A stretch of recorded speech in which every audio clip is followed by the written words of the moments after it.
Bonjour à tous, bienvenue au séminaire du JDR Radia, donc le JDR sur le raisonnement, l'apprentissage, la décision en intelligence artificielle. Donc aujourd'hui, on est très heureux d'accueillir Thierry Deneux, qui est professeur à l'Université technologique de Compiègne et aussi donc membre senior de l'Institut universitaire de France. Il est également l'éditeur en chef de l'International Journal of Approximate Reasoning, et donc c'est un des grands spécialistes français des fonctions de croyance. Et donc aujourd'hui, il va nous parler de fonctions de croyance et puis des random fuzzy sets et puis leur application en machine learning. Donc Thierry, si tu veux partager ton écran. Et puis... Bonjour à tous, merci Sébastien pour l'invitation. Alors, je vais donc partager mon écran. Ok, alors tout à l'heure, j'ai eu des problèmes de connexion, j'espère qu'ils ne vont pas se reproduire. Bon, si vous me voyez disparaître, j'essaierai de me reconnecter rapidement.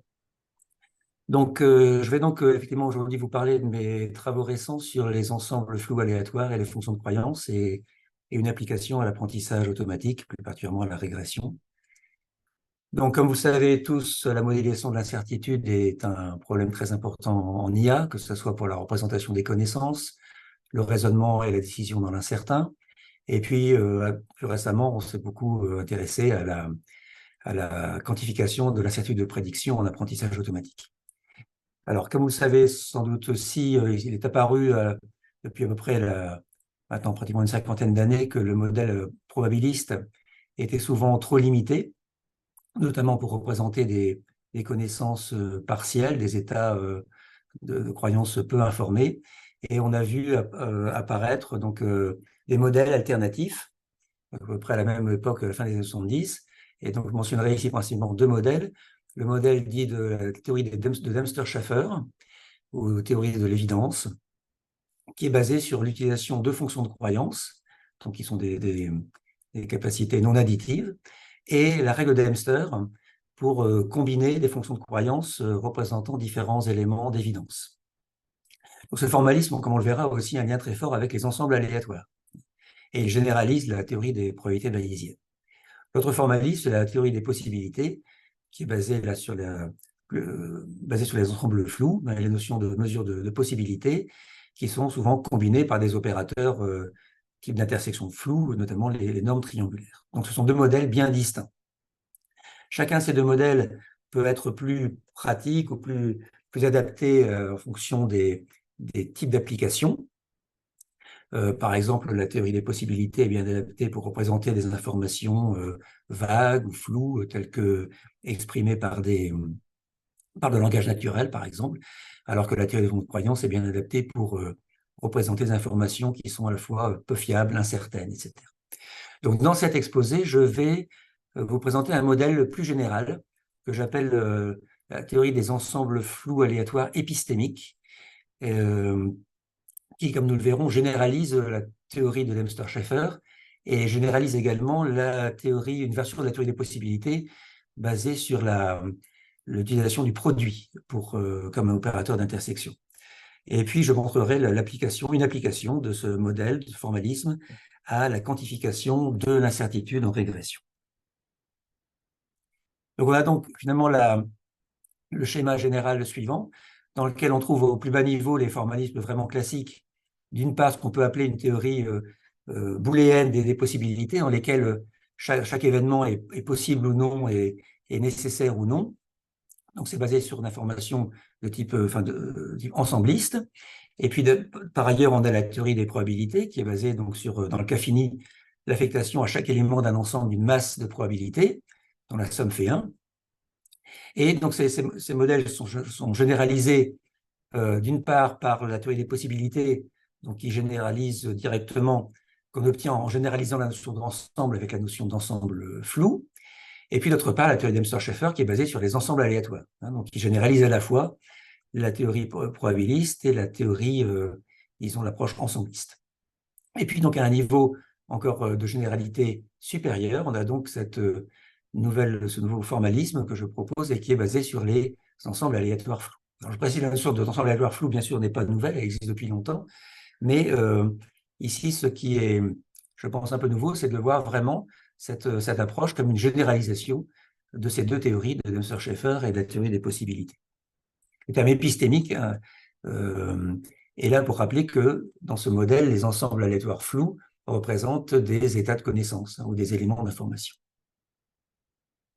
Je vais donc d'abord présenter cette notion d'ensemble flou aléatoire. Ensuite, je vous parlerai de modèles pratiques, parce qu'on peut avoir un modèle mathématique très,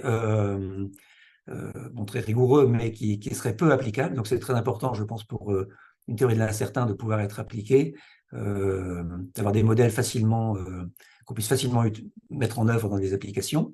Et puis ensuite, dans la troisième partie, je vous parlerai de l'application à l'apprentissage.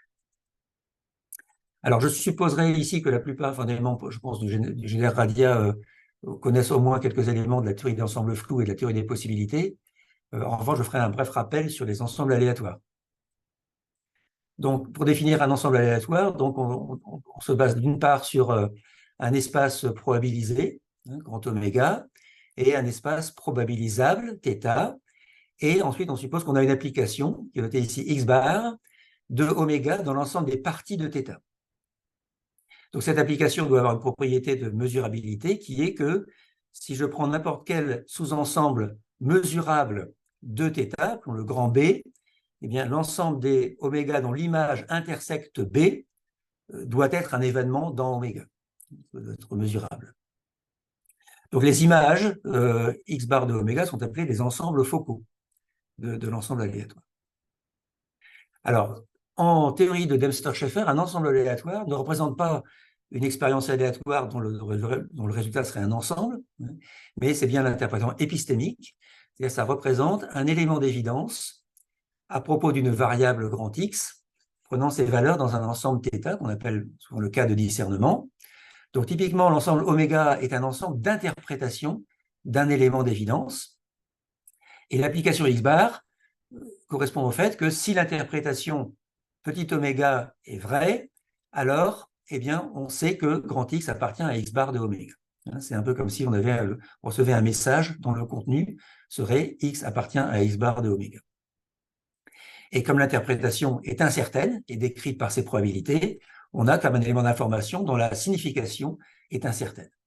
Alors on peut prendre par l'exemple très simple d'un capteur qui serait peu fiable ou partiellement fiable.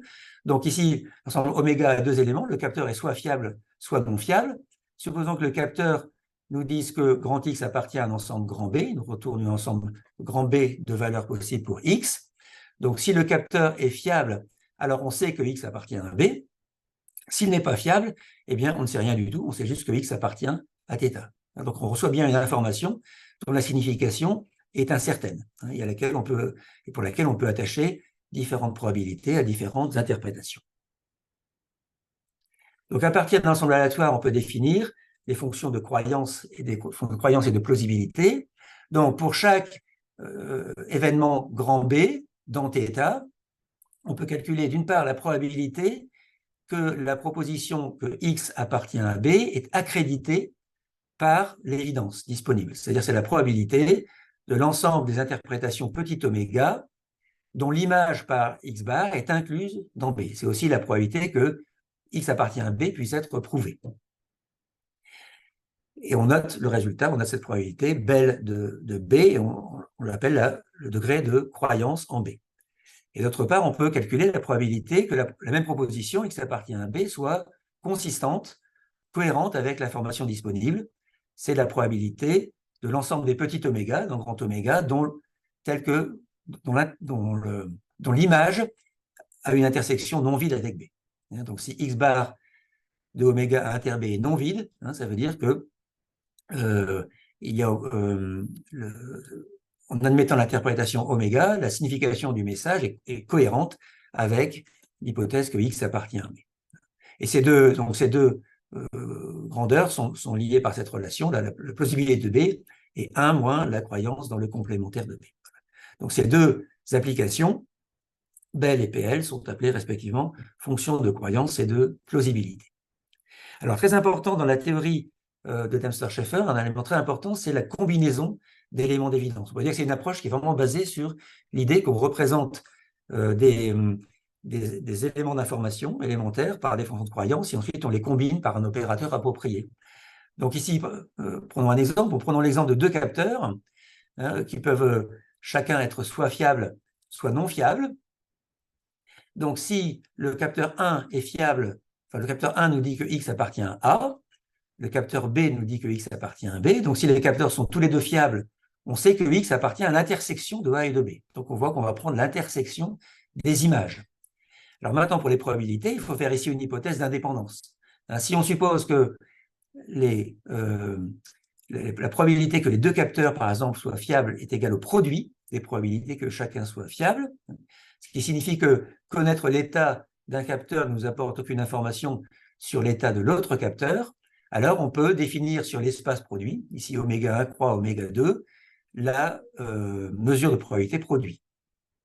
Et on obtient un nouvel ensemble aléatoire, qui est la combinaison, la somme orthogonale des deux ensembles aléatoires x1 bar et x2 bar. Alors, un cas un peu plus compliqué est celui où il y a un conflit entre les éléments d'information. Donc ici, l'information donnée par les deux capteurs est en conflit, puisque A inter B est vide. Donc, on sait qu'il est impossible, dans ce cas-là, que les deux capteurs soient fiables. Puisque si on admet que les deux capteurs sont fiables, eh bien, on a une contradiction.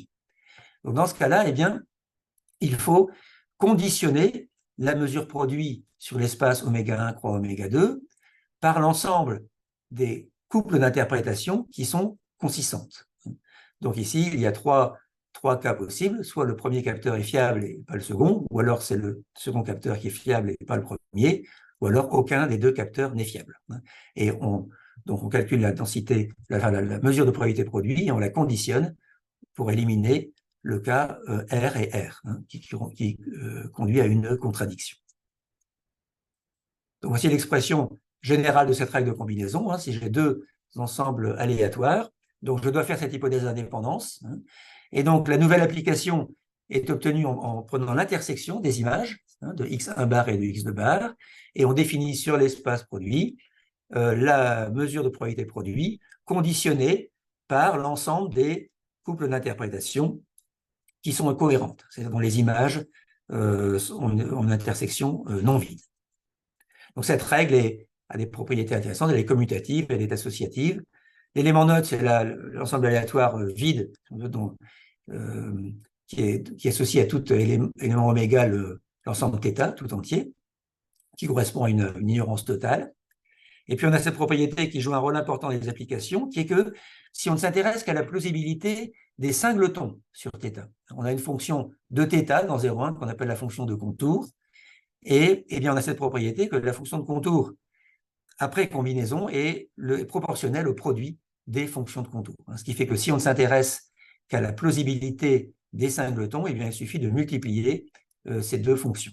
Et donc on a en général une complexité comme cela moindre qu'en calculant la totalité de l'ensemble aléatoire.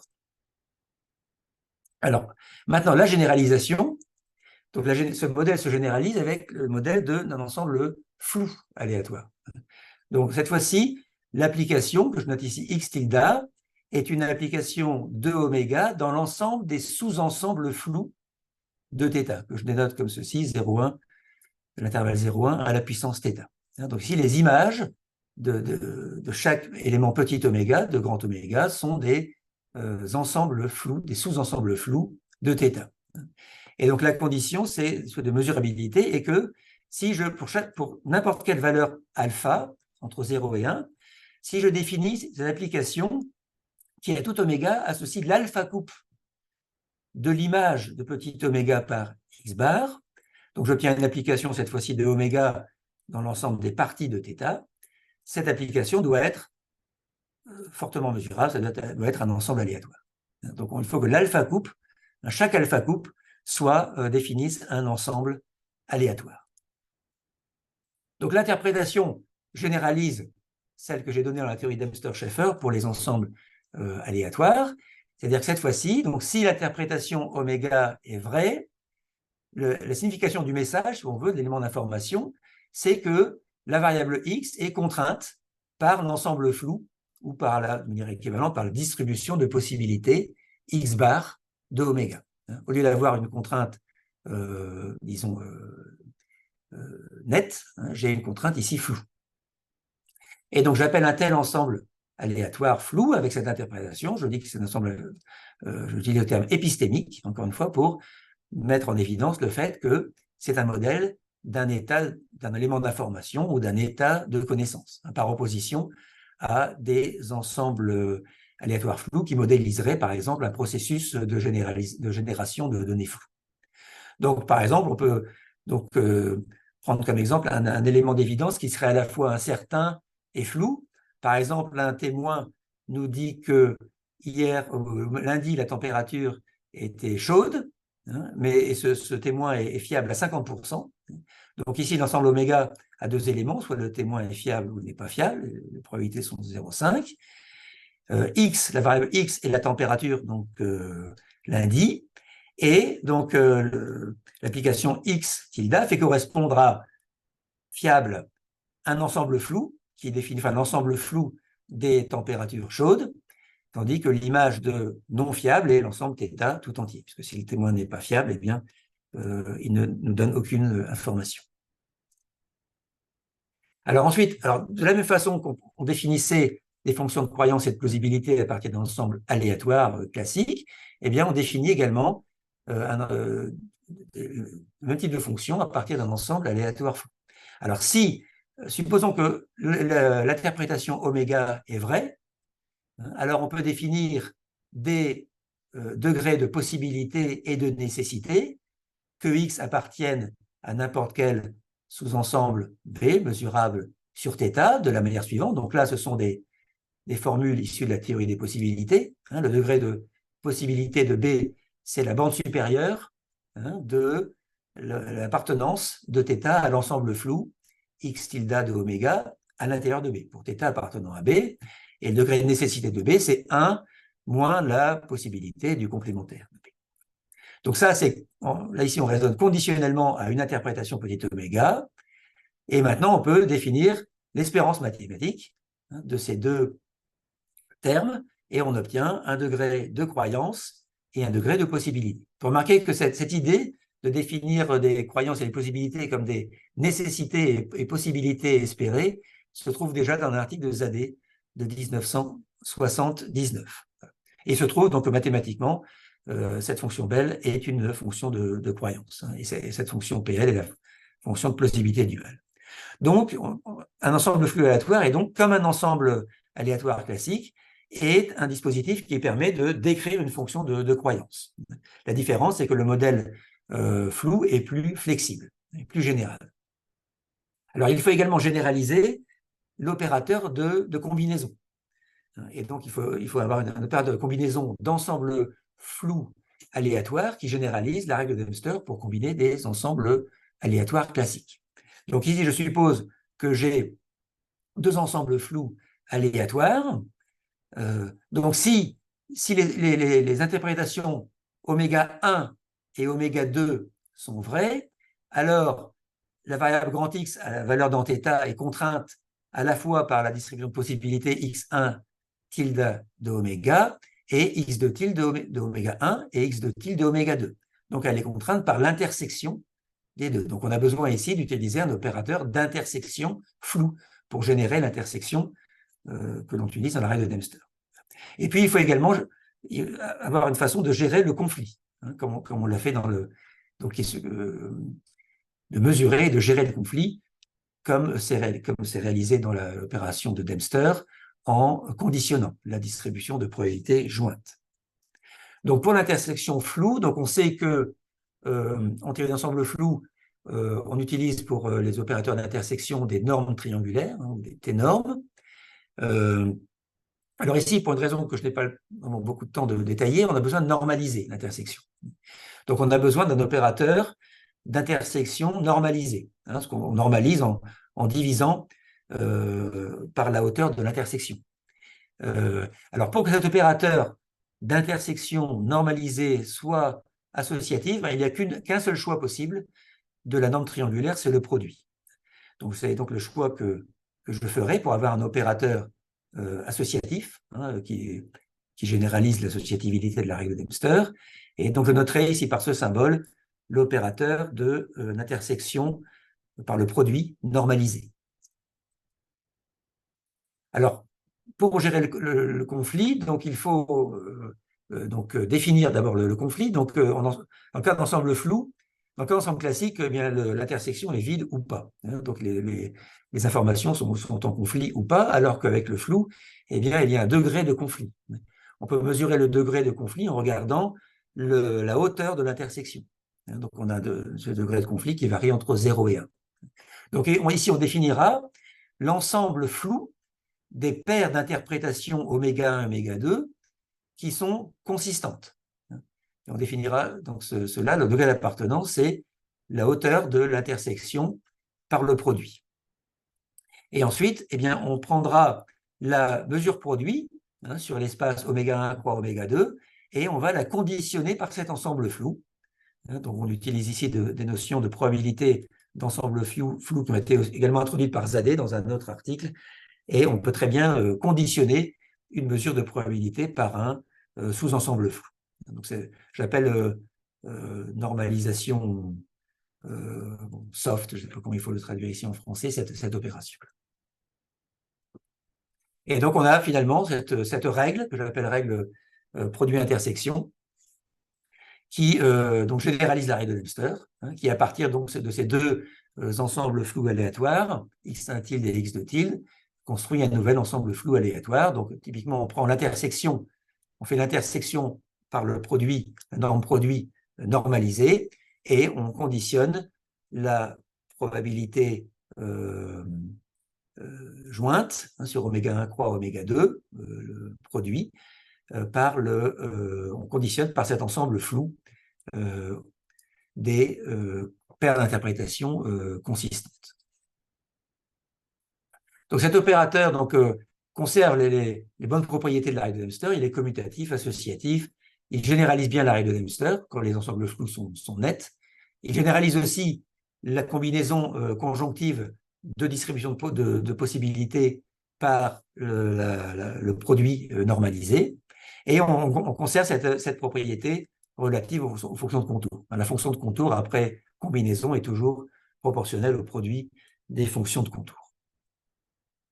Voilà, donc voilà pour la théorie générale. Alors maintenant, comment l'appliquer? Pour l'appliquer, il faut des modèles relativement simples, qui jouent un peu le même rôle que la distribution de probabilité gaussienne en théorie des probabilités. Pourquoi est-ce qu'on a tellement de méthodes simples et très utilisées en probabilité en statistique qui reposent sur la loi normale? C'est que c'est un modèle paramétrique de loi de probabilité avec lequel il est facile de faire des opérations de marginalisation, d'addition, etc. Donc, pour remarquer que la plupart des travaux jusqu'à présent en théorie des fonctions de croyance ne considéraient que des fonctions de croyance définies sur des ensembles finis. Alors qu'en réalité, il y a beaucoup de problèmes, par exemple en statistique, également en apprentissage, dans lesquels on a affaire à des variables continues.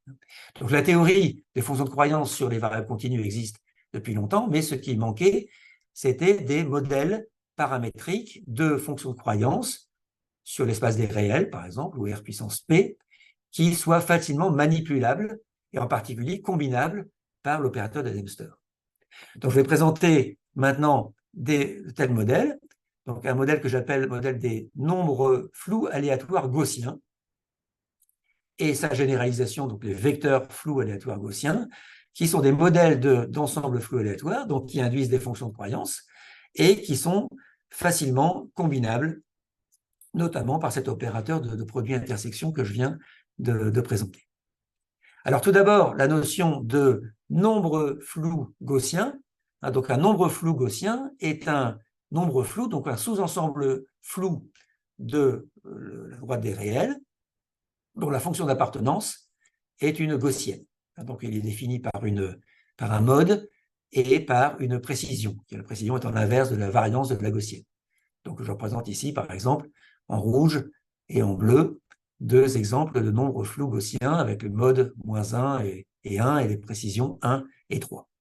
Alors, une propriété très intéressante de ces nombres flous gaussiens, c'est que la combinaison par la combinaison conjonctive par le produit normalisé eh bien, de deux nombres flous gaussiens donne encore un nombre flou gaussien, dont la précision est la somme des précisions et le mode est une combinaison linéaire des modes, pondérée par les précisions des deux éléments. Donc on voit ici, par exemple, en vert, on voit le nombre flou gaussien obtenu en combinant le rouge et le bleu. Alors on peut donc à partir de là définir un nombre flou aléatoire gaussien comme un nombre flou gaussien dont le mode est aléatoire, une variable aléatoire gaussienne. Donc on peut dire que c'est un modèle doublement gaussien dans lequel on a un nombre flou gaussien avec une distribution, une fonction d'appartenance gaussienne est telle que le mode soit une variable aléatoire également gaussienne. J'ai donc trois paramètres pour décrire, j'utilise donc cette notation.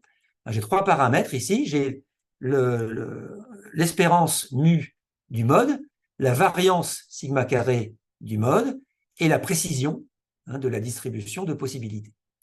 Donc je représente ici, donc en rouge et en bleu, deux tels nombres flous aléatoires gaussiens. Je les représente par la fonction par le nombre flou gaussien correspondant à mu, c'est-à-dire à la moyenne, c'est en quelque sorte la valeur moyenne, on peut dire, du nombre flou gaussien, et puis je représente 10 réalisations en tirant aléatoirement donc 10 réalisations du mode aléatoire. Donc on a à gauche un nombre flou aléatoire gaussien qui est assez peu précis, mais qui a une faible variance, tandis qu'à droite, on a un nombre flou aléatoire qui est plus précis, mais qui a une plus grande variance. Donc c'est un modèle très général, parce que finalement, donc dans le cas où la précision est nulle, eh bien, on a en fait la fonction d'appartenance devient constamment égale à 1, et donc on a un ensemble aléatoire vide qui représente un état d'ignorance totale. Lorsque la précision est infinie, eh bien, on retrouve le cas d'une variable aléatoire gaussienne, et lorsque la variance est nulle, on retrouve le cas d'une distribution de possibilités gaussiennes. Alors, on peut faire des calculs. Les calculs se font assez bien avec ce modèle. Par exemple, on peut calculer l'expression de la fonction de contour, la plausibilité de x pour n'importe quelle valeur de x réelle, et on obtient une gaussienne comme cela non normalisée. Donc là, je représente en trait interrompu la fonction de contour pour ces deux nombres flous aléatoires. Donc, on voit qu'elle n'est pas normalisée, notamment lorsque la variance devient assez grande. Et puis, on peut donc également calculer la croyance et le degré de croyance et de plausibilité de n'importe quel intervalle. On n'a pas le temps de rentrer, bien sûr, ici dans le détail des calculs, juste pour ce transparent montre simplement que les calculs peuvent être faits et que lorsque H, la précision tend vers l'infini, on retrouve les formules habituelles pour la probabilité d'un intervalle pour une variable aléatoire gaussienne. On peut également calculer des fonctions de répartition. Donc là, on a un couple de fonctions de répartition haute et basse, qui est définie par la croyance et la plausibilité d'intervalle moins l'infini, y en fonction ou x en fonction de x. Donc je représente ici les fonctions de répartition inférieures et supérieures, ici par des traits discontinus, des courbes discontinues. Donc on voit que plus le nombre flou aléatoire est imprécis, plus ces deux fonctions de répartition sont séparées. Donc le degré de séparation de ces fonctions de répartition donne une information sur le degré de précision. Et elles se rejoignent exactement lorsque, dans le cas particulier où la précision est infinie et où on a en réalité une variable aléatoire gaussienne. Et alors, on peut également, donc tout l'intérêt de ce modèle vient aussi de ce qu'on peut combiner des nombres flous aléatoires gaussiens par la règle produit-intersection que j'ai introduite tout à l'heure, et le résultat est encore un nombre flou aléatoire gaussien. Donc on a une famille paramétrée de nombres flous aléatoires gaussiens, donc qui définissent des fonctions de croyance sur la droite des réels, et qu'on peut facilement combiner par cet opérateur généralisant la règle de Dempster. Donc ici, on peut casser facilement. Donc là, la précision ici est la somme des précisions, et la moyenne et la variance se calculent par des formules un peu compliquées. Je donne ici juste pour indiquer que les calculs peuvent être faits. Et donc, on a une expression analytique. Alors, on peut également généraliser ce modèle au cas donc dans R puissance P. Donc on commence par définir un vecteur flou gaussien comme un sous-ensemble flou de R puissance P, dont la fonction d'appartenance est une gaussienne, donc caractérisée par un mode qui est maintenant un vecteur, M, et une matrice grand H de précision. Donc là, je représente ici dans dimension 2, deux exemples avec des modes différents et des matrices de précision différentes. Donc là, c'est un modèle de sous-ensemble flou de R puissance P.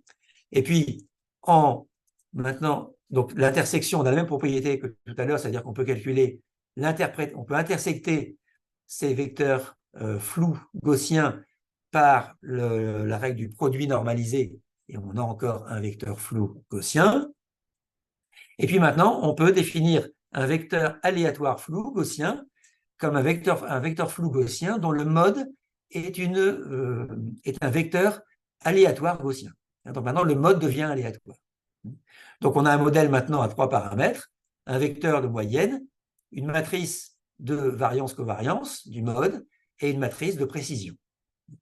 Donc c'est cette matrice de variance et de matrice de précision décrivant deux dimensions d'incertitude finalement, une incertitude de type plus aléatoire, ou de type variabilité, et une incertitude plus peut-être de type épistémique dans certains modèles. On verra, tout dépend bien sûr de comment on utilise ce modèle.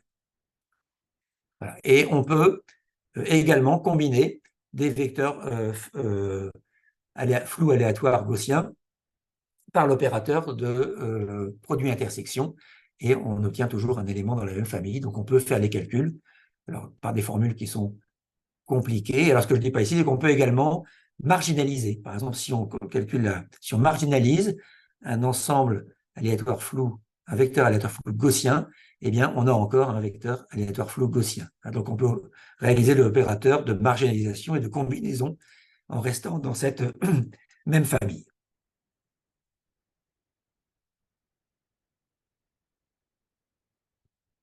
Donc, ici, j'indique uniquement le fait que les calculs peuvent être faits. Les formules sont un peu compliquées, mais les calculs peuvent être faits. Et comme la loi normale en probabilité statistique, les calculs se font assez facilement.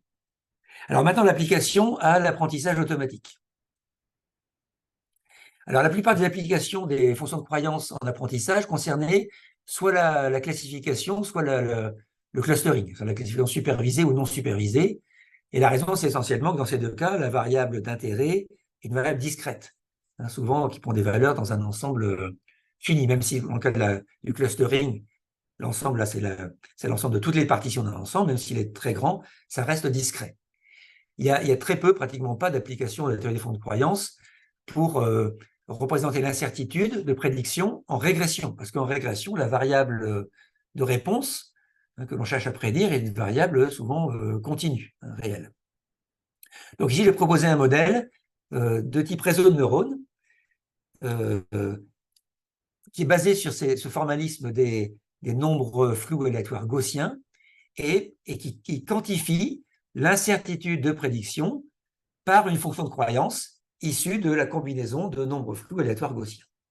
Donc ce modèle est basé sur des prototypes. Il généralise une méthode que j'avais publiée il y a maintenant de nombreuses années pour la classification, qui était, j'avais publié un article en 2000, j'ai montré qu'on pouvait avoir un modèle de réseau de neurones qui est basé sur la théorie de Dempster-Schaeffer, qui combine l'information issue de prototypes. L'idée, c'est qu'on regarde la distance entre l'entrée X et différents prototypes, et on représente cette distance, on considère cette distance comme un élément d'information qu'on décrit par une fonction de masse, et ensuite on combine les fonctions de masse issues des différents prototypes par la de Dempster. Donc ici, on peut maintenant faire la même chose en représentant l'information apportée par chaque prototype par un nombre aléatoire flou gaussien. Donc l'idée est la suivante, donc je suis dans R puissance P, dans mon espace des entrées, j'ai P prédicteurs, je définis K prototypes, qui sont des vecteurs de l'espace des entrées, que je note W1 jusqu'à WK, et donc on caractérise la similarité entre le vecteur X et chaque prototype, WK par une fonction noyau de ce type-là. Donc là, on prend la distance euclidienne entre x et le prototype WK, et on applique cette fonction noyau pour avoir un terme entre, une valeur de similarité entre 0 et 1. Ici, gamma k est un paramètre d'échelle. On va apprendre, par la suite, on va apprendre dans le modèle.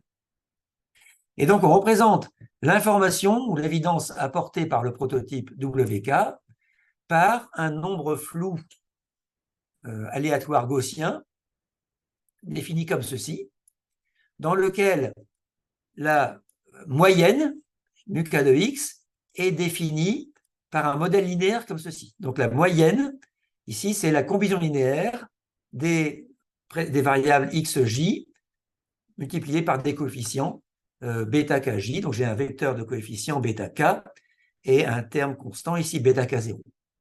Donc ça représente le fait que localement, autour d'un prototype WK, on représente la fonction, on suppose que la fonction de régression localement est linéaire. On l'approche localement par une fonction linéaire. Ensuite, donc le paramètre de variance est noté ici sigma k carré, c'est un paramètre propre au prototype K, que l'on va apprendre également et qui représente, en question de l'incertitude épistémique, aléatoire, la variabilité localement de Y autour, lorsque X est dans un voisinage du prototype WK. Et ensuite, le terme de précision ici est égal à un paramètre HK qui va être appris, qui est propre au prototype K, multiplié par la similarité S K de X. Donc ici, l'idée, c'est que lorsque X est très éloigné de WK, donc SK de X sera proche de 0, et donc la précision ici sera donc proche de 0. Donc plus X est éloigné du prototype WK, plus la précision est proche de 0, donc moins l'information est précise. Donc ça traduit le fait que un prototype WK m'apporte une information de meilleure qualité, si on veut plus précise, pour des vecteurs d'entrée X qui sont proches de ce prototype.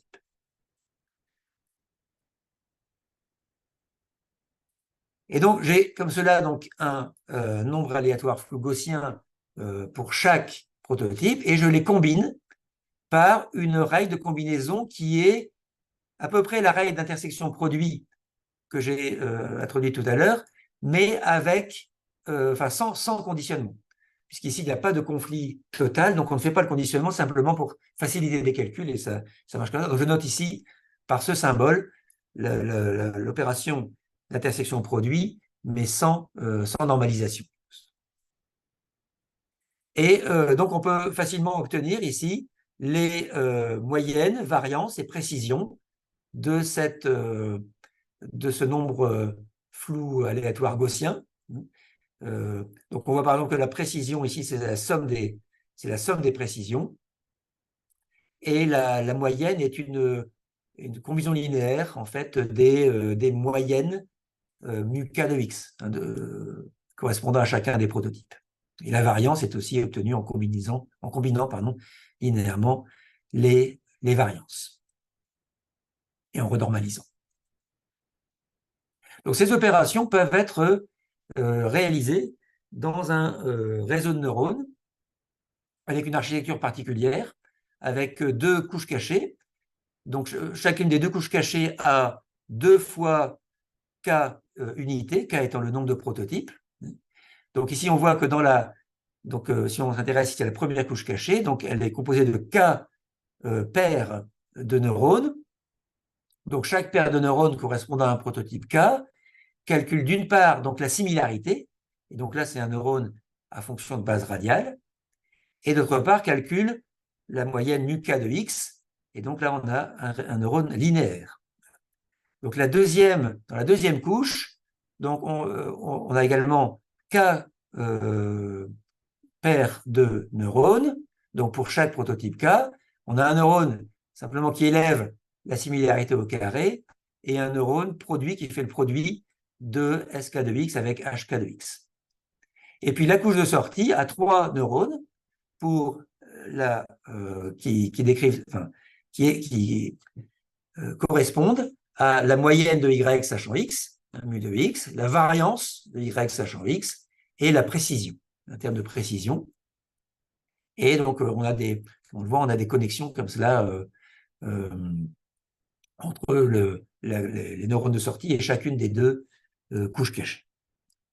Et donc, l'idée, maintenant qu'on a défini cette architecture, il faut définir une fonction de coût que l'on va minimiser, ce qui va permettre d'optimiser l'ensemble de tous les paramètres de ce modèle. Alors, vous savez, donc en régression, donc on prend souvent comme fonction de coût l'opposé de la log vraisemblance. Donc, notamment, par exemple, si on a une variable y que l'on prédit, par exemple, par une densité de probabilité f chapeau. Typiquement, on peut mesurer l'erreur, si on veut, de prédiction par cette log vraisemblance avec un signe moins. Donc, cette log vraisemblance, cette erreur est minimisée si les termes f chapeau de y, si f chapeau de y est… donc, y ici est la vraie valeur, f chapeau est la prédiction probabiliste, hein, et le coût est moins le log de f chapeau de y. Alors, en réalité, on n'observe jamais un nombre réel avec une précision infinie, hein, donc on observe toujours souvent des nombres au plus décimaux, donc qui correspondent à des intervalles. Hein, donc ici, je note de cette façon un intervalle infinitésimal centré sur y. Donc, si on calcule la probabilité de cet intervalle, eh bien, on vérifie que c'est à peu près 2 fois la f chapeau de y, hein, ce qui fait que multiplié par epsilon. Et donc, en fait, ce terme de log vraisemblance, ici, on peut l'interpréter en termes de probabilité d'un intervalle centré sur y. Hein, donc, la fonction de coût, ici, dans le cas classique, c'est moins le log de la probabilité d'un intervalle centré sur y, plus une constante. Donc, comment généraliser cette fonction d'erreur au cas où on n'a pas une prédiction probabiliste, mais une prédiction sous la forme d'une fonction de croyance? Alors, on pourrait penser à 2 généralisations immédiates. On pourrait remplacer la mesure de probabilité par la fonction de croyance, mais ça ne marche pas parce que la solution optimale est toujours probabiliste. C'est-à-dire, dès l'instant où on a de l'imprécision, eh bien, la croyance devient plus faible. Donc, si on choisissait cette fonction de croyance, eh bien, on aurait une solution qui serait forcément probabiliste. La précision tendrait vers l'infini, et ça n'est pas ce que l'on recherche. De la même façon, si on prend la plausibilité, eh bien là, c'est l'effet contraire. Le coût serait minimisé pour une fonction, pour un ensemble flou aléatoire, y bar vide. C'est maximalement incertain, puisqu'à ce moment-là, la plausibilité vaut toujours 1, et donc le coût est toujours 0. Donc, dans un cas, on ne récompense pas assez l'imprécision, et dans le cas, on récompense trop l'imprécision. Donc, une idée, c'est de pondérer ces 2 termes, hein, et donc c'est le choix qui est fait ici.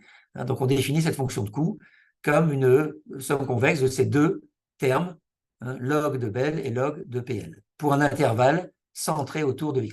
Hein, donc, il y a 2 hyperparamètres ici. Il y a epsilon, la largeur de l'intervalle, et lambda, le terme de pondération.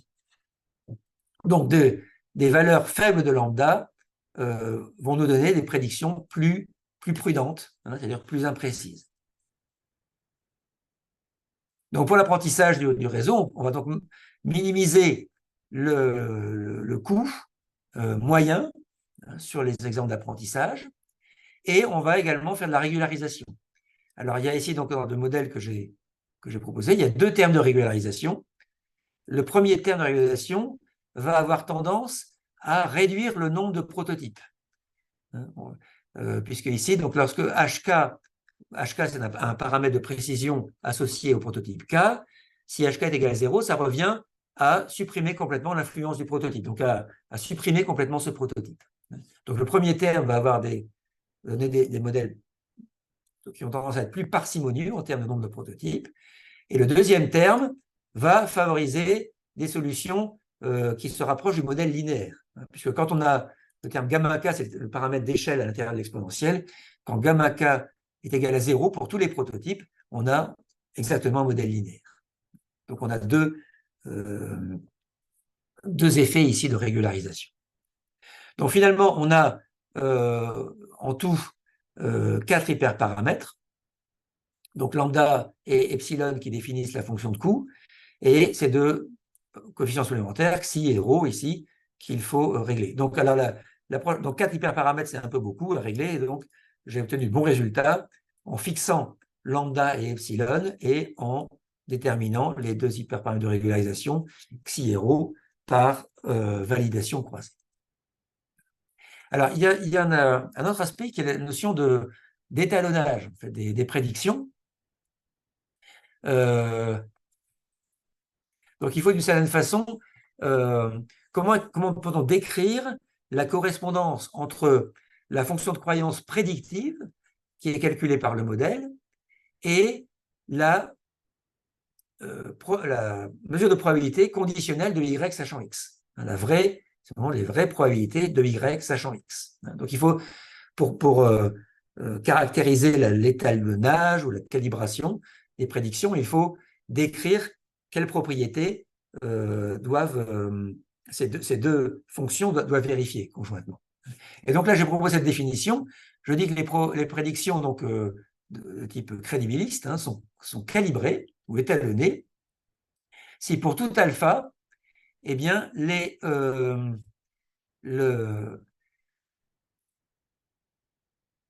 alors, attendez, voilà, Donc, je prends pour un alpha, je peux définir un intervalle.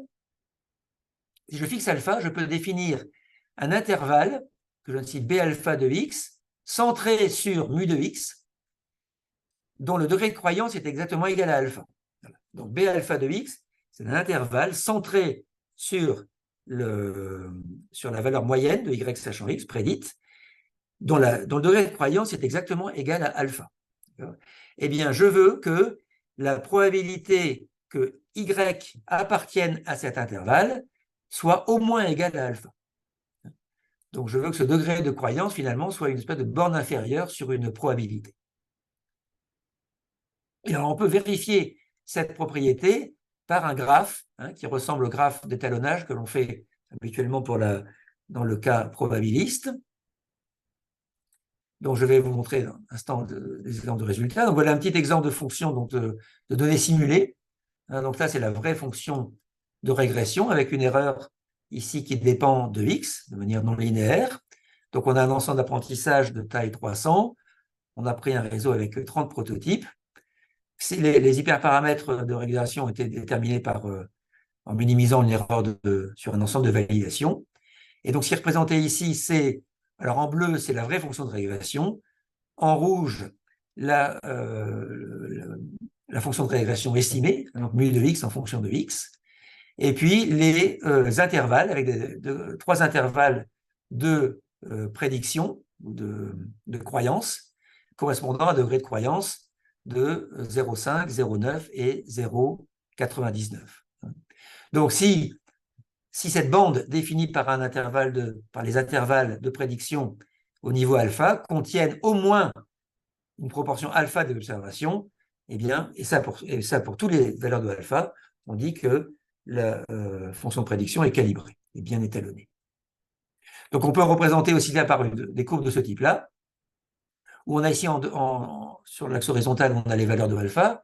Sur Y, on a les taux de couverture, on a les proportions d'observation qui appartiennent à ces intervalles de niveau de croyance alpha. Et donc, pour être bien étalonné, il faut être au-dessus de la diagonale. Donc, les points bleus correspondent à la prédiction probabiliste que j'obtiens en ne prenant pas en compte le terme h de x de précision. Ça correspond à un régresseur plutôt probabiliste obtenu à partir du modèle. Donc, il est déjà calibré. Si je prends en compte les imprécisions, forcément, les croyances ces intervalles de croyance sont un peu plus larges et donc je suis un peu plus conservatif. Mais en tout cas, on peut vérifier par suite de graphique qu'on a bien des prédictions calibrées. Alors, voilà quelques exemples de données. Donc, j'ai pris les données qui sont classiquement dans la littérature utilisée, dans la littérature récente, sur les méthodes de régression pour évaluer les méthodes d'apprentissage, de régression.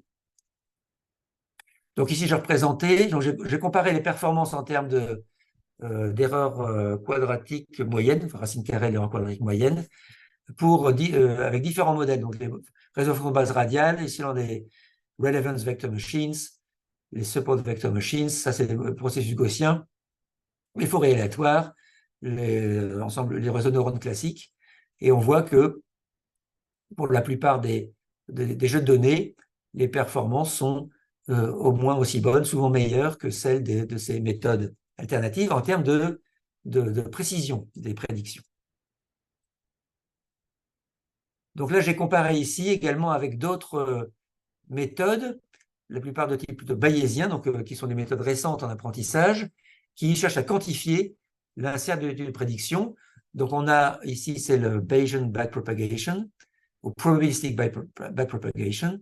Là, on a la méthode Monte Carlo dropout, là, les méthodes Deep Ensembles, et là, on a la méthode Deep Evidential Regression. Donc tout ça, notamment les deux dernières sont très récentes. Et j'ai ici comparé les performances. Donc là, j'ai pris, donc on a des intervalles de confiance parce que j'ai répété, comme dans la littérature, j'ai fait plusieurs partitions ensemble d'apprentissage, ensemble de tests, et ce qui permet de calculer des erreurs standards. Donc, on a ici les performances en termes de précision des prédictions, et ici, on a une mesure de l'étalonnage probabiliste en prenant comme critère le negative log likelihood. Et on voit que, là encore, par rapport à ces méthodes un peu de référence, dans l'apprentissage profond, eh bien, cette méthode donne des résultats au moins aussi bons, quelquefois meilleurs, et même en termes d'étalonnage, les résultats sont aussi bons que les méthodes probabilistes, mais avec en plus l'idée que l'on peut obtenir des prédictions conservatives. C'est-à-dire que non seulement on a une méthode qui est à peu près étalonnée, c'est-à-dire que si je prends un intervalle de prédiction avec un niveau de probabilité de 90%, j'ai à peu près 90% d'observation dedans, mais ici, on peut avoir une espèce de recherche de garantie et donner un intervalle avec un niveau de croyance de 90% qui contiennent au moins 90% des valeurs. Et ceci pour n'importe quel niveau de confiance. Donc ici, on a ces courbes d'étalonnage pour différentes jeux de données. Donc ici, en vert, on a donc en bleu, on a simplement on ne prend pas en compte la sortie du réseau qui correspond à l'imprécision. Donc, c'est comme si on avait une prédiction probabiliste. En rouge, on a les prédictions là, donc évidentielles. Et en vert, on a des prédictions évidentielles ajustées. C'est-à-dire que si on prend un ensemble de validation, on peut modifier, on peut régler le terme les h de x, on peut multiplier par un coefficient pour régler la précision des sorties, de manière à avoir des sorties qui sont étalonnées, mais aussi précises que possible. Donc, c'est ce qu'on a ici en vert. Donc, on a un cas où le modèle probabiliste est à peu près étalonné. Là, on a un cas où le modèle probabiliste est là trop confiant, parce qu'on est en dessous de la diagonale, mais le modèle crédibiliste, lui, est bien étalonné, donc il est bien conservatif, et on peut même le rendre un peu plus précis, en se rapprochant un peu de la diagonale. Voilà. Ici, on a un cas où les probabilistes et crédibilistes sont tous les deux trop confiants, donc là, il faut augmenter la précision pour passer au-dessus de la diagonale. Et ici, on a un modèle sur ce jeu de données, là, les prédictions probabilistes sont déjà étalonnées. Voilà, donc finalement, pour résumer un peu cette présentation, donc je vais d'abord introduire un modèle que j'appelle la théorie des ensembles flous aléatoires épistémiques, qui généralise la théorie des fonctions de croyance, qui est un modèle qui nous permet de construire des fonctions de croyance, mais avec un modèle plus général que celui des ensembles aléatoires. Et ce modèle généralise aussi une version de la théorie des possibilités avec l'opérateur d'intersection produit, par le produit. Donc, j'ai également défini des modèles pratiques d'ensemble basés sur des modèles gaussiens, de doublement gaussien en quelque sorte. Donc, ces modèles sont indexés par 3 paramètres, le mode, la variance et la précision, et donc permettent de définir des fonctions de croyance dans l'espace des réels ou dans dans R puissance P. Et puis, j'ai montré cette application avec ce réseau de neurones pour la régression qui décrit la certitude de prédiction par 3 valeurs. Donc, une valeur mu de x, c'est la valeur la plus plausible. Une mesure de variance conditionnelle qui correspond à ce qu'on peut appeler la certitude aléatoire, et une mesure de précision, une grandeur de précision, qui caractérise ce qu'on peut appeler la certitude épistémique. Notamment, plus x est éloigné de l'ensemble des prototypes, donc si x est notamment généré par une distribution différente de celle de l'ensemble d'apprentissage, eh bien ce terme de précision deviendra proche de 0, et donc les prédictions deviendront beaucoup moins précises. Donc il y a également d'autres applications de ces modèles, notamment pendant cet article, à l'inférence statistique et également à l'élicitation des croyances. On a un modèle général pour éliciter les croyances. Donc voici quelques références bibliographiques. Donc ce modèle, notamment des modèles gaussiens, est décrit dans cet article qui est paru donc cette année dans Physicians Systems, que j'ai généralisé ici également dans ce deuxième article.